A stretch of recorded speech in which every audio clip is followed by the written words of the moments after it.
Lama ya 10 tahun ya? Maka udah kental kan. Masya Allah. Mana ketemu ini kok bisa balik?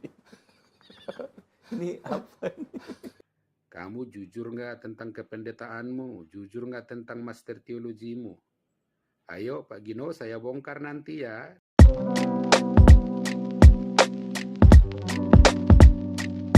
Assalamualaikum, selamat datang kembali di channel ini. Balik lagi dengan saya Luis Prastio. Ya, kita akan bahas kali ini tentang Donditan lagi, yang mana dia mencoba untuk membuat video yang mana dia wawancarai lagi yang namanya pendeta, mantan pendeta GBI. Nah, kita akan gali apakah mantan pendeta kebanggaan Donditan ini dia adalah orang yang jujur, dia adalah orang yang benar-benar tulus, dan dia adalah seorang pendeta yang good, baik. Ya, kita langsung aja nonton videonya dulu ya. Berarti sebenarnya Pak Re tahu harusnya. Nah, apalagi pendeta.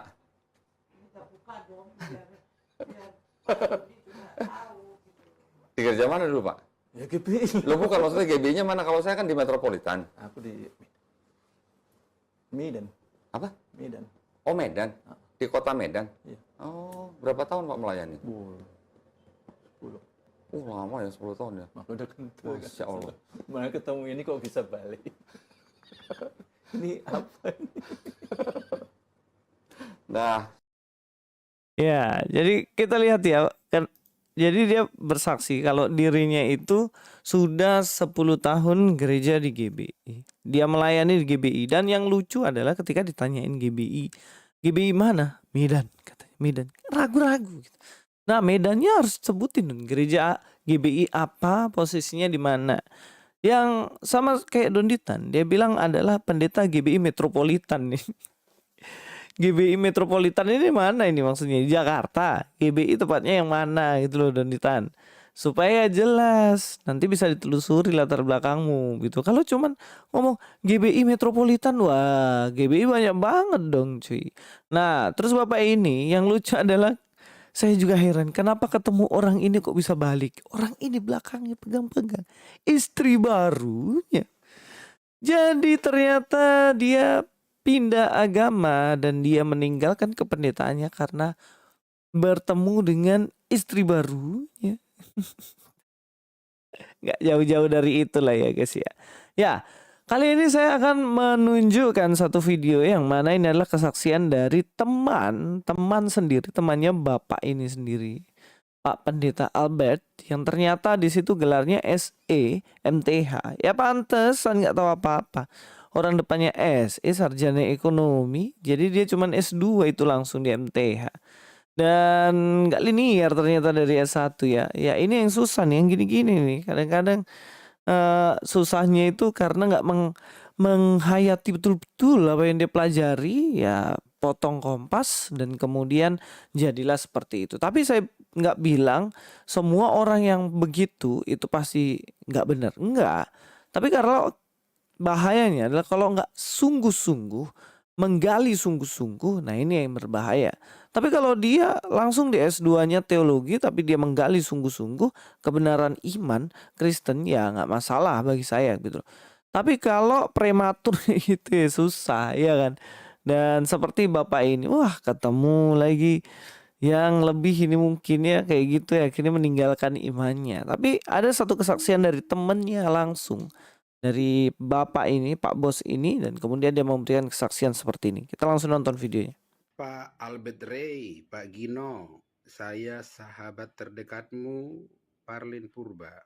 Mau jujur nggak bahwa kamu selingkuh, bahwa kamu menelantarkan anak-anakmu dan juga istrimu, bahwa kamu itu menikah di bawah tangan, walaupun kamu punya istri, punya 3 anak, dan belum yang lainnya. Jujur nggak Pak Gino? Bahkan saya dulu pernah beli, kasih DP uang supaya kamu kredit motor untuk kamu ngojek, tapi kamu tipu saya. Kamu jujur nggak tentang kependetaanmu? Jujur nggak tentang master teologimu? Ayo Pak Gino, saya bongkar nanti ya. Pak Albert Ray, Pak Gino, saya sahabat terdekatmu, Parlin Purba. Mau jujur nggak bahwa kamu selingkuh, bahwa kamu menelantarkan anak-anakmu dan juga istrimu, bahwa kamu itu menikah di bawah tangan, walaupun kamu punya istri, punya 3 anak, dan belum yang lainnya.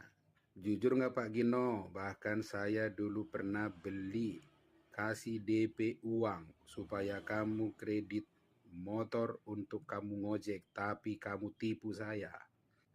Kamu jujur nggak tentang kependetaanmu? Jujur nggak tentang master teologimu?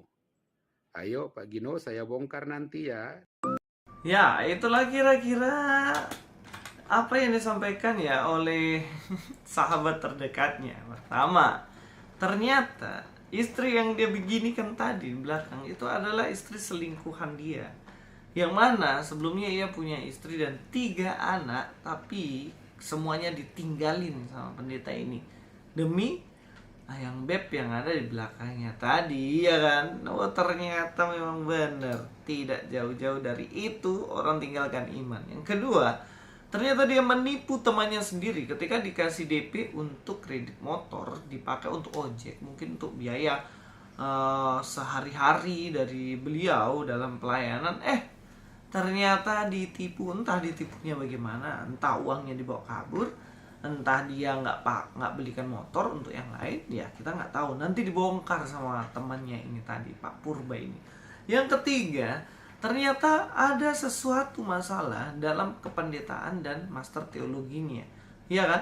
Dia ungkapkan sendiri, jujur nggak soal master teologimu, jujur nggak soal kependetaanmu, nanti saya bongkar. Pak, saya akan sangat tunggu video pembongkaran Bapak. Ya, aneh-aneh banget ya. Ada sesuatu yang ia sembunyikan supaya mendapat keuntungan dari itu semuanya. Nah, sekalian saya akan bahas soal gembala.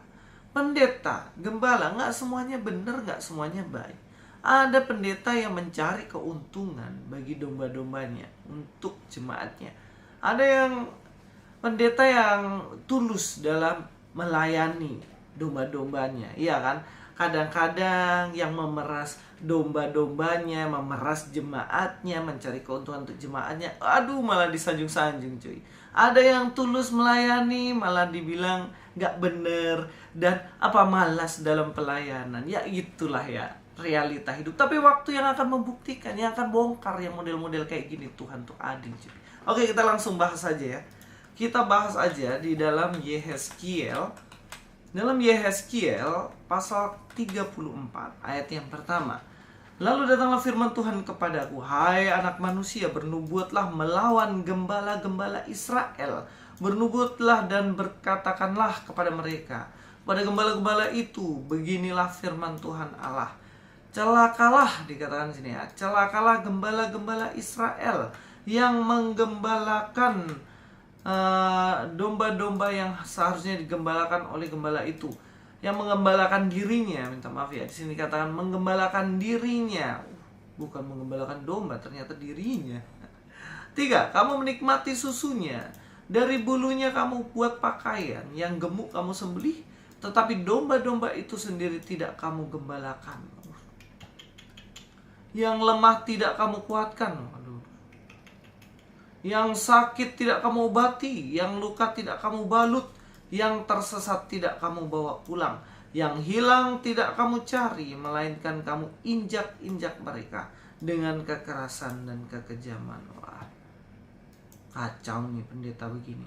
Dengan demikian mereka berserak oleh karena gembala tidak ada, dan mereka menjadi makanan bagi segala binatang di hutan.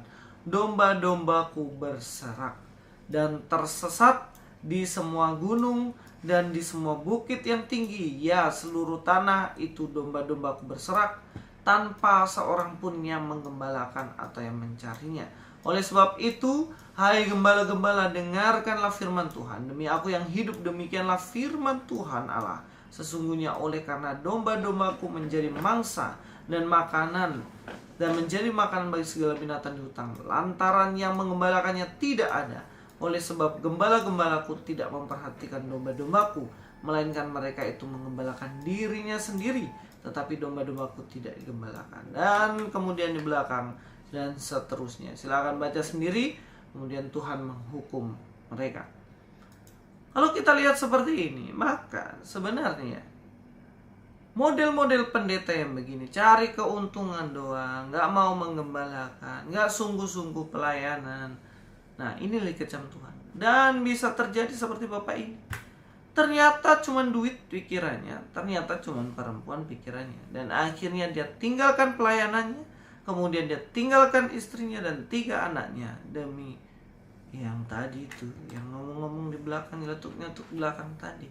Ya, sekarang sudah terbongkar apa alasan Bapak ini mualaf ya. Oke. Sampai ketemu di video selanjutnya. Di sini. Lihat di video.